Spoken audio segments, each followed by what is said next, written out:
Malaysia U16 turun di turnamen FIFA Youth, akan tetapi performa tim muda ini gagal memperlihatkan penampilan terbaiknya. Di pertandingan pertama, Malaysia U16 dikalahkan Paraguay, lalu di pertandingan kedua mereka dipermalukan Tunisia. Media Malaysia mengulas tentang pertandingan tersebut.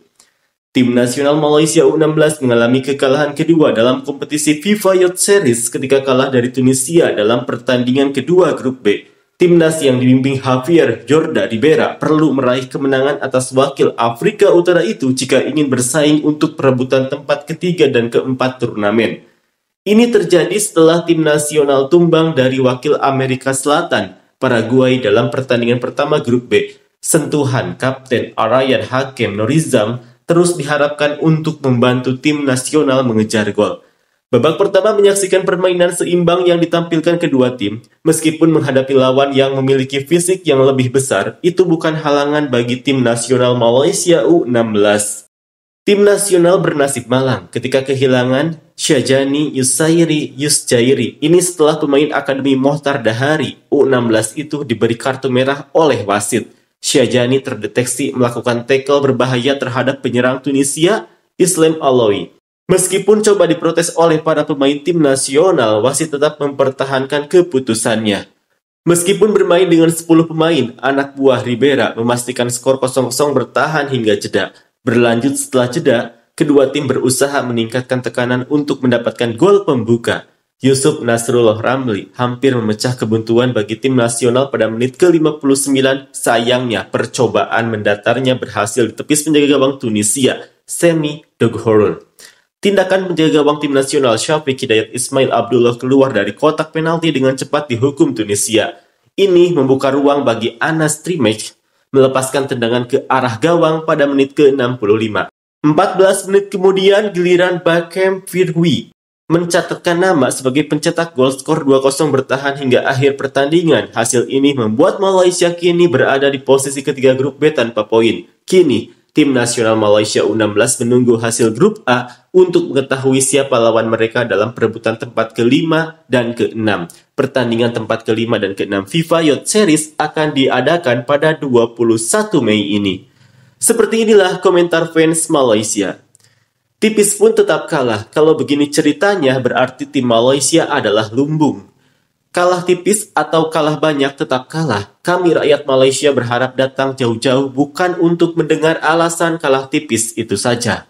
Kita sudah lama kalah paman, skripnya sama, pelatihnya sama, peningkatan atas kapasitas apapun tidak tahu. Tim muda Malaysia ini tidak bisa melangkah jauh jika bermain seperti anak sekolah. Pertandingan sebelumnya kalah, tapi ada yang bilang permainannya solid. Tim sudah solid, kalah lagi di pertandingan kedua yang terlihat cuma hujatan dan hujatan. Tidak perlu bilang solid, sebab tidak akan kemana-mana. Jenis tangkap muat tidak kapok betul dengan kualifikasi Piala Asia yang lalu. Seleksi asal suka-suka sendiri. Inilah pemain lokal memang tidak bisa melangkah jauh, mungkin karena fisik kali. Oke lah itu, tidak sampai 6 gol.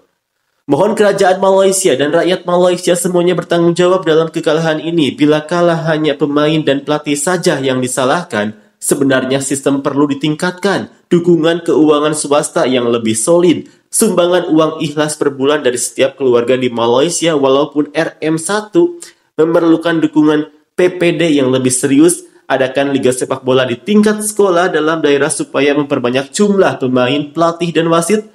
Contohlah sistem sepak bola di negara maju seperti Jepang. Semua mesti memainkan peran, bukan hanya tahu komplain dan menyalahkan orang lain. Banyak pemain tidak bagus, itu satu pertanda yang baik. Sebab itulah kita perlu ada banyak pelatih yang bagus. Untuk mendapatkan pelatih yang bagus, perlu ada banyak calon pelatih dan tingkat level pro yang banyak. Kalau dia pro dan full time, gajinya perlu setimpal. Dan dari mana? Dana untuk membayar? Dari kitalah rakyat Malaysia. Luaskan matamu dulu rasanya, tidak cukup mata-mata scouting pemain. Apa gunanya liga dan akademi? Hanya pelengkap klaim bulanan saja kah? Mantap, kalah pun tidak apa-apa. Dalam kekalahan ada pengalaman yang bisa memperbaiki kelemahan. Lagi pula Tunisia itu bukan tim sembarangan, tim Piala Dunia lalu. Pertandingan dengan Tunisia lebih seimbang dan kita berpeluang menang dibandingkan dengan pertandingan melawan Paraguay. Tapi kita cuma tidak bernasib baik, kartu merah didapat terlalu awal. Apapun itu, anak-anak sudah bermain habis-habisan dan melakukan yang terbaik. Selamat. Maaf, fisik pemain Malaysia ada yang terlalu pendek untuk level internasional. Cari pemain tinggi seperti Jepang dan negara Asia lain. Secara fisik, dalam pertandingan memang kita sudah kalah duluan. Satu langkah pemain Tunisia. 1,5 pemain Malaysia baru bisa mengejar. Kecepatan dan ketangkasan pemain-pemain Tunisia memang bukan tandingan pemain Malaysia. Keterampilan inilah yang perlu ada pada pemain Malaysia. Sejauh ini, Arif Aiman saja yang memiliki keterampilan seperti itu. Coba FAM lahirkan lebih banyak Arif Aiman untuk negara. Korup, pemain yang kita punya kebanyakan ada orang dalam. Sebab itu ada peluang. Yang mau cari betul-betul berbakat harus cari secara terbuka seperti Selangor pernah buat dan jumpa Sapi Sali. Kalau pemilihan dari bawah pasti korup.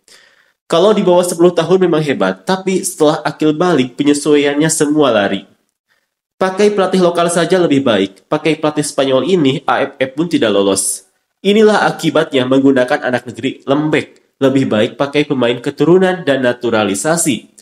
Betul, kalau ada pemain keturunan tidak mau dipanggil, gunakanlah kelebihan mana yang ada, pemain keturunan campur anak negeri. Seperti biasa, masih jauh tertinggal level pemain muda kita, hanya hebat bermain dalam kejuaraan lokal saja. Bermain di level tinggi hancur, tidak ada yang membanggakan. Lihat Indonesia pun sudah masuk Piala Dunia, rata-rata pemain muda Malaysia ini kelas teri, skill bodoh, tidak mau belajar sungguh-sungguh seperti pemain Indonesia. Sekedar pelengkap jadwal sajalah. Indonesia skuad muda sudah lolos Piala Dunia. Itulah masalahnya, Indonesia semua peringkat umur untuk kualifikasi Piala Dunia sudah lolos kecuali senior saja yang belum. Malaysia 0. Indonesia bisa, kenapa kita tidak bisa? Pemain muda Harimau Malaya semakin merisaukan. Padahal, memakai rata-rata pemain dari pencarian bakat muda terbaik Malaysia yaitu AMD dan CDT. Semoga ada harapan untuk masa depan. Gambaran awal tim nasional 10 tahun lagi. Kemungkinan besar episode sama berulang.